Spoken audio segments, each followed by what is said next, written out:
কি অবস্থা দেখেছো? এইভাবে কেউ বাইক চালায় যদি অ্যাক্সিডেন্ট হয়ে যায়? ঠিক বলেছেন।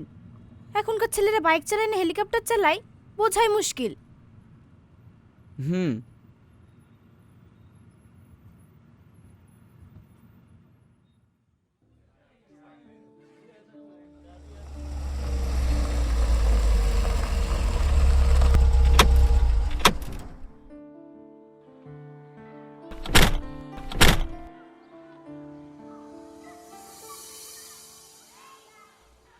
এখানে কি হয়েছে ভাই? অ্যাক্সিডেন্ট হয়েছে, একটা বাইক এসে ধাক্কা মেরে চলে গেছে। ও, দেখি একটু দেখি।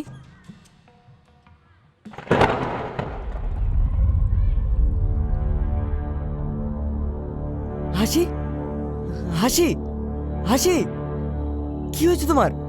হাসি, হাসি, আপনারা সব কেমন লোক বলেন তো? একজনের অ্যাক্সিডেন্ট হয়েছে আর আপনারা সব দাঁড়িয়ে দাঁড়িয়ে দেখছেন। আপনার মাথা খারাপ নাকি? অ্যাক্সিডেন্ট কেস, আমরা হসপিটাল লিখে ফাঁসবো? আপনার যদি অতই দরদ হয় আপনি লিজান না।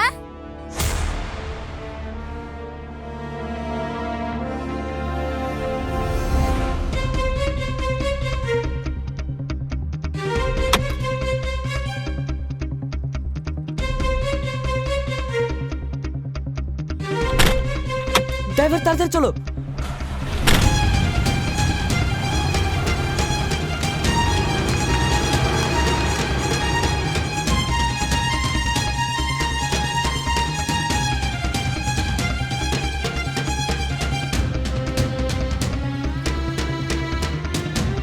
Doctor, doctor.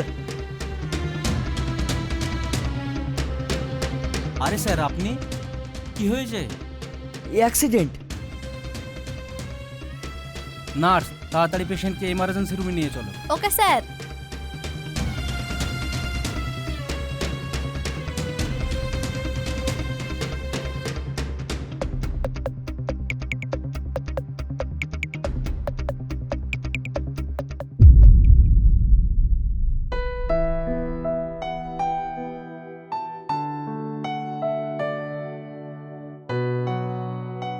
ডক্টর, স্যার, চিন্তা করবেন না, মাথায় হালকা চোট পেয়েছে, তবে ভয়ের কোনো কারণ নেই, কিছুক্ষণের মধ্যেই জ্ঞান ফিরে আসবে।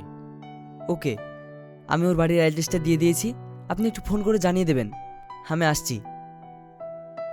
আর হ্যাঁ, আমি যে ওকে নিয়ে এসেছিলাম সেটা বলার দরকার নেই। কিন্তু স্যার। কোনো কিন্তু না, একটু প্রবলেম আছে। Okay sir. চলো।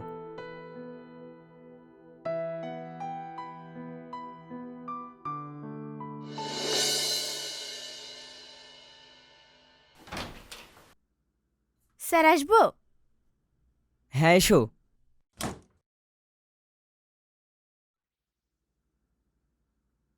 স্যার, কিছু পেপারসে সাইন করতে হবে। আচ্ছা, দাও। এই নিন।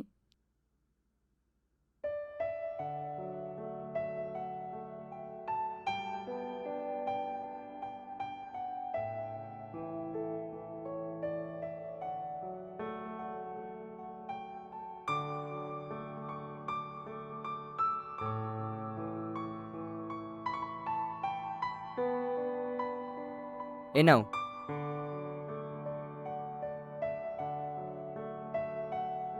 স্যার, একটা কথা বলবো? কি কথা বলো? কাল যে মেয়েটাকে হসপিটালে নিয়ে গেলেন, ওই মেয়েটা কে? আপনার কি কোনো আপনজন? না, কেন? মনে হলো তাই বললাম। আমার মনে হচ্ছে আপনি মিথ্যে কথা বলছেন। তুমি ঠিকই ধরেছো, ওটা আমার এক্স, যাকে আমি আমার জীবনের চেয়েও বেশি ভালোবেসেছিলাম। ও, যাকে জীবনের থেকে বেশি ভালোবাসতেন সে এক্স কি করে হলো? মনে হচ্ছে গল্পটা খুব ইন্টারেস্টিং, একটু শোনাবেন প্লিজ? আচ্ছা, শোনো।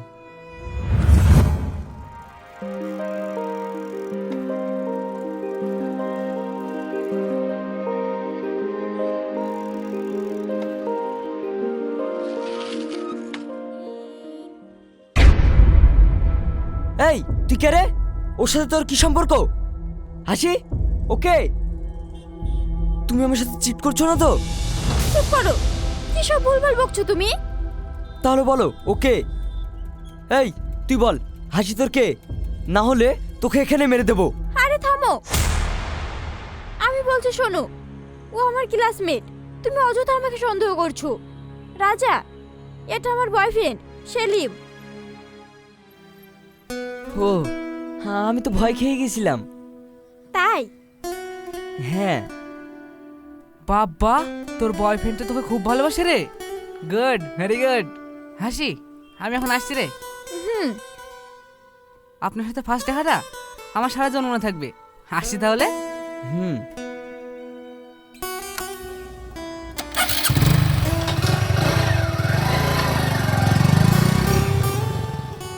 চলো।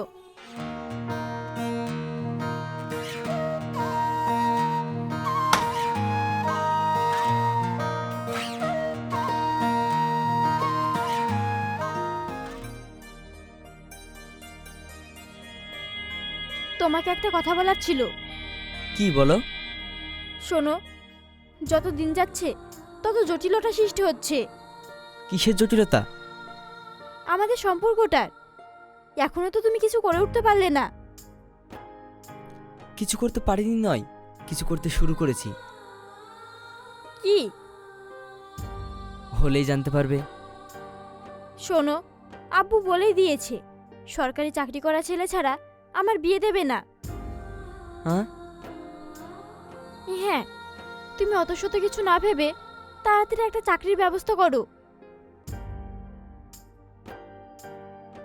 কি হলো, কি ভাবছো? দেখছি কি করা যায়। দেখছে বললে হবে না, যা বলছি তাই করো। আমি চাই না তোমার আমার সম্পর্কটা শুধু ভালোবাসায় রয়ে যাক। আমি তোমার বউ হয়ে তোমার সঙ্গে সারা জীবন কাটাতে চাই। হুম, আমিও চাই না তোমাকে হারাতে। জীবনের শেষটুকু দিয়েও আমি চেষ্টা করব। হুম।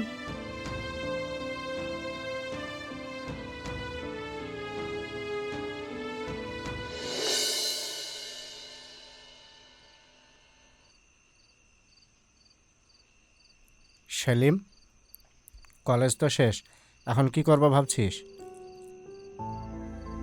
ভাবছি একটা কাজ শুরু করব। কি কাজ?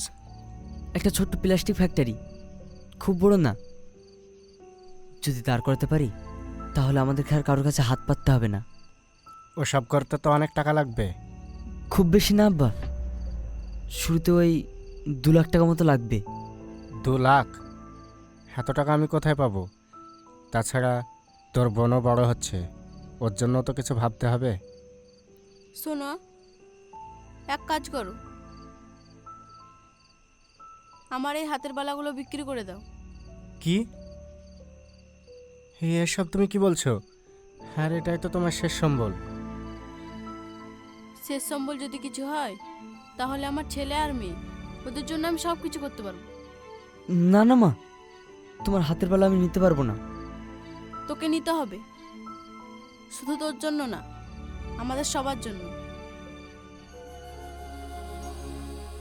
ঠিক আছে, আর তো কোনো উপায় নেই। কাল বালা দুটো দিও, আমি সোনার দোকানে গিয়ে বিক্রি করে আসবো। আব্বা, মা, আমি কথা দিচ্ছি তোমাদের এই ত্যাগ আমি বৃথা যেতে দেব না। খেয়ে নে বাবা।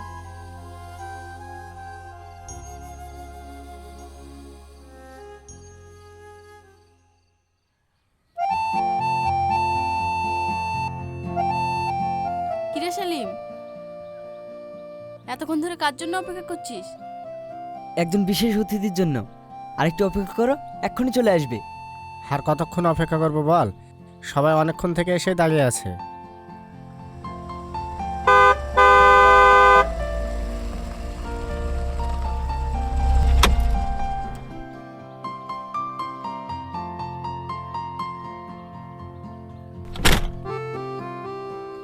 মা, ওই দেখো চলে এসেছে। বাহ, তোর অতিথি তো খুব সুন্দর। ঠিক আছে, এবার ফিতাটা কেটে নে।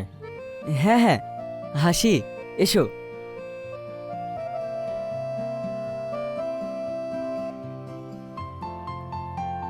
এই নাও, কাটো। কি হলো, কাটো। হুম।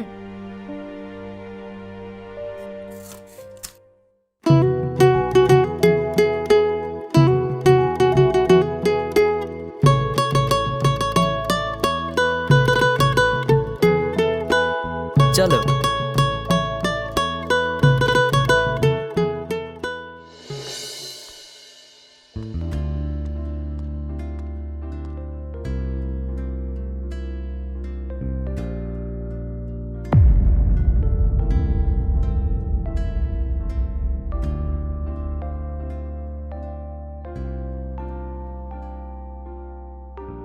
এই নাও তোমার চা। তোমার মেয়েকে ডাকো তো, ওর সাথে আমার কথা আছে।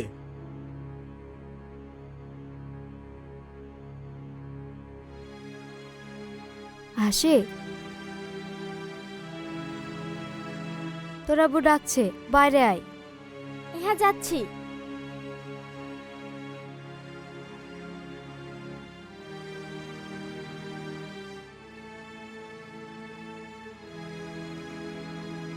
আব্বু, আমায় ডেকেছো? হ্যাঁ, তোর বিয়ের জন্য একটা পাত্র ঠিক করেছি। খুব ভালো ছেলে, ওর পরিবারটাও অনেক ভদ্র। আব্বু, একটা কথা বলবো? হ্যাঁ বল। দেখো আব্বু, তুমি যাকে পছন্দ করেছো সে এবং তার ফ্যামিলি খুব ভালো, ঠিকই আছে, কিন্তু আমি একজনকে ভালোবাসি। কি বলছিস তুই? কই, আগে তো কিছু বলিসনি।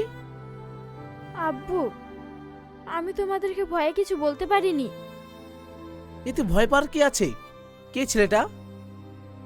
ওর নাম সেলিম, ও খুব ভালো মনের মানুষ, আমাকে খুব ভালোবাসে। ও, তাহলে এক কাজ কর, ওকে একদিন আমাদের বাড়ি ডাক। নিজের চোখে না দেখলে কি করে বিচার করব? আমার একমাত্র মেয়ের জামাই কেমন হবে? সত্যি বলছো আব্বু? তুমি রাজি? হ্যাঁ মা, তোর সুখে আমাদের সুখ। এক কাজ কর, কালকে ছেলেটাকে আমাদের সাথে দেখা করতে বল। থ্যাংক ইউ আব্বু।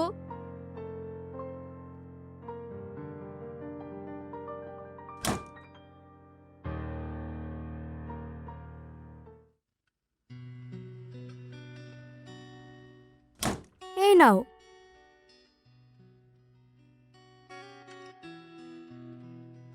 আব্বু, এ সেলিম। আসসালামু আলাইকুম আঙ্কেল। ওয়ালাইকুম আসসালাম। আমি তো এক্ষুনি বেরিয়ে যাচ্ছিলাম। যাক, ভালো হলো এসে গেছো। বসো। এসো।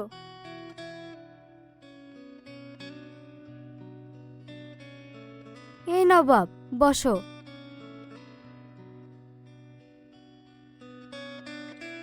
ভালো আছে তো বাপ? হ্যাঁ আন্টি, ভালো আছি।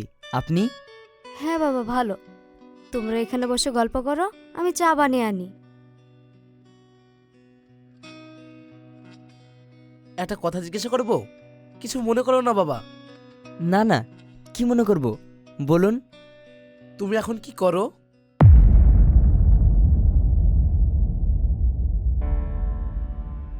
আসলে আব্বু, সেলিম সবেমাত্র গ্র্যাজুয়েশন কমপ্লিট করে এখন একটা ব্যবসা শুরু করেছে। হাসি যেটা বলছে সেটা কি সত্যি? হ্যাঁ আঙ্কেল। দেখো, ব্যবসায় কোনো ভবিষ্যৎ নেই। আজ হয়তো ভালো চলছে, কালকে নাও চলতে পারি। যদি কোনো সরকারি চাকরি করার ইচ্ছা থাকে তবে হাসির সঙ্গে মেলামেশা করো। আসলে আঙ্কেল, আমার বিশ্বাস এই ব্যবসায় আমি একদিন সফল হব। আর হাসিকে আমি কোনোদিন কষ্ট পেতে দেবো না। আমি ওকে খুব ভালোবাসি। তুমি ভালোবাসো না সে কথা তো আমি বলছি না, ভালোবাসা দিয়ে তো আর সংসার চলে না। আমি কি বলতে চাইছি নিশ্চয় বুঝতে পারছো।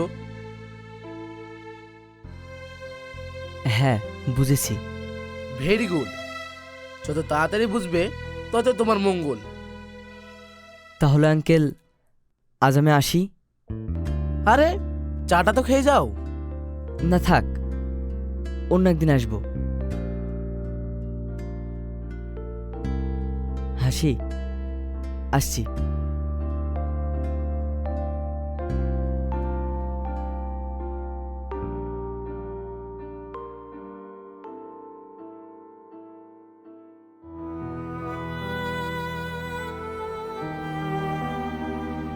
হাসি,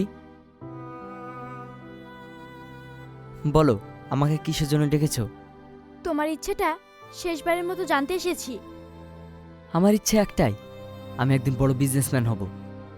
ভেবে বলছো তো? হ্যাঁ, আমি ভেবেই বলছি। যাও, তোমার বাবার দেখা একটা সরকারি চাকরিজীবীকে বিয়ে করে নাও। আমার মতো ছোটখাটো লোককে তোমার সঙ্গে মানাবে না। আচ্ছা বেশ, তুমি তোমার জেদ নিয়েই থাকো।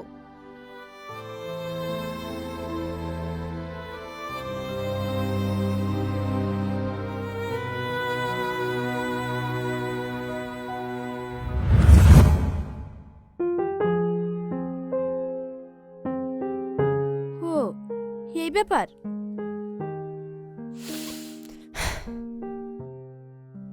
হ্যাঁ, খুবই দুঃখজনক। স্যার, বলছিলাম আপনার জন্য একটা ইনভিটেশন আছে। কোথায়, কবে? আগামী 15 তারিখ, খান গ্রুপ অফ কোম্পানির। আচ্ছা ঠিক আছে।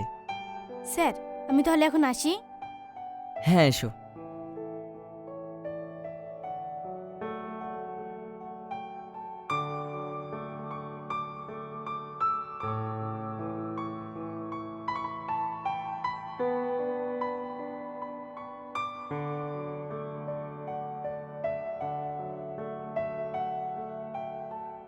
সুরাইয়া, তোমার আর কতক্ষণ দেরি হবে? আমি রেডি হয়ে কতক্ষণ থেকে তোমার জন্য ওয়েট করছি। স্যার, আমি 10 মিনিটের মধ্যে চলে আসছি। ঠিক আছে, তাড়াতাড়ি এসো। Okay sir.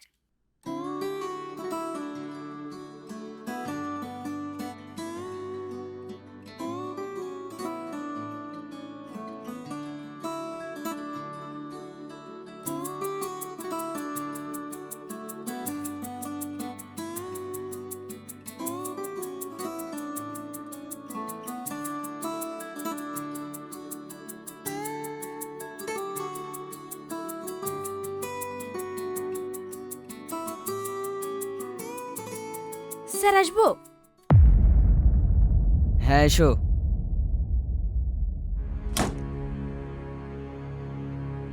সরি স্যার, একটু দেরি হয়ে গেল। সরি বলার কিছুই নেই।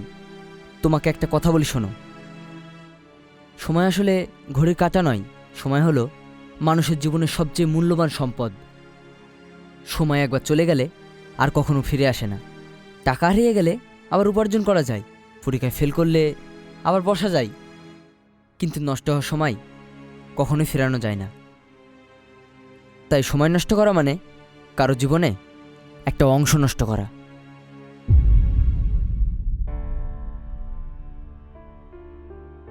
আজ আমি তোমাকে বকছি না, আমি শুধু শিক্ষা দিতে চাইছি। কারণ শেখা মানুষেরা ভুল ঢাকে না, ভুল থেকেই শিক্ষা নেয়। আগামী দিনে কথা দেওয়ার আগে ঘড়ির দিকে তাকাবে না, নিজের দায়িত্বের দিকে তাকাবে, বুঝলে? Okay sir. চলো।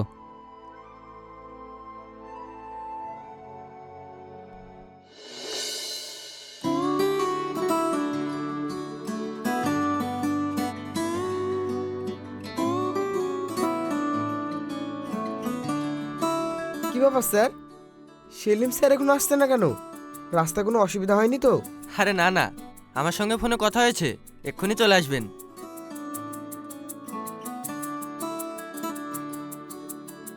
ওই তো চলে এসেছেন।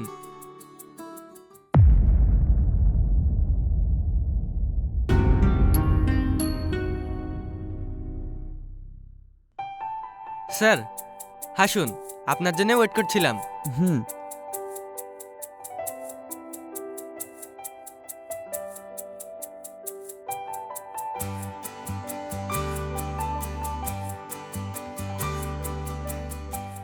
Ladies and gentleman, attendance please.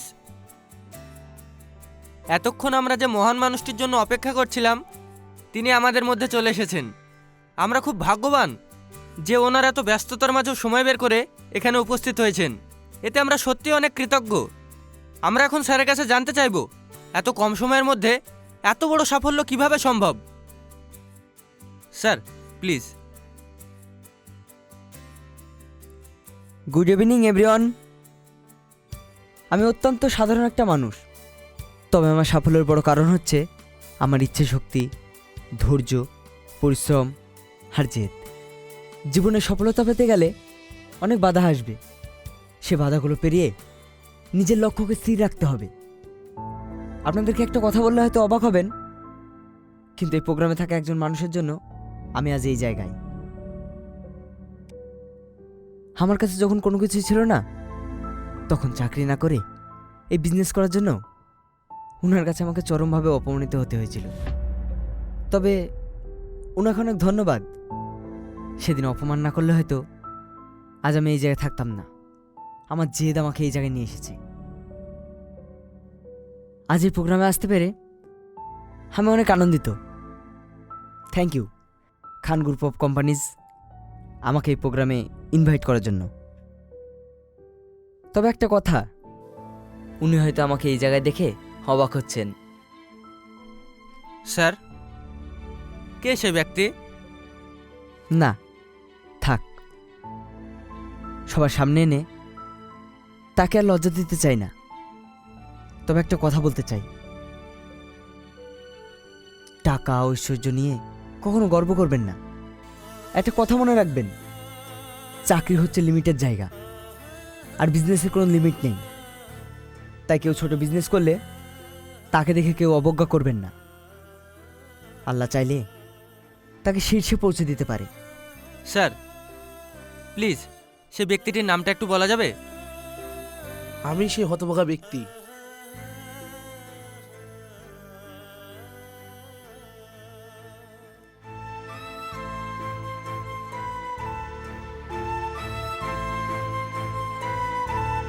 আজ সত্যি আমি লজ্জিত যে তোমার মতো ছেলেকে চিনতে পারিনি। আসলে একটা কথা কি জানেন, প্রতিশোধ শুধু অস্ত্র দিয়ে হয় না, কর্ম দিয়েও হয়। It's my revenge.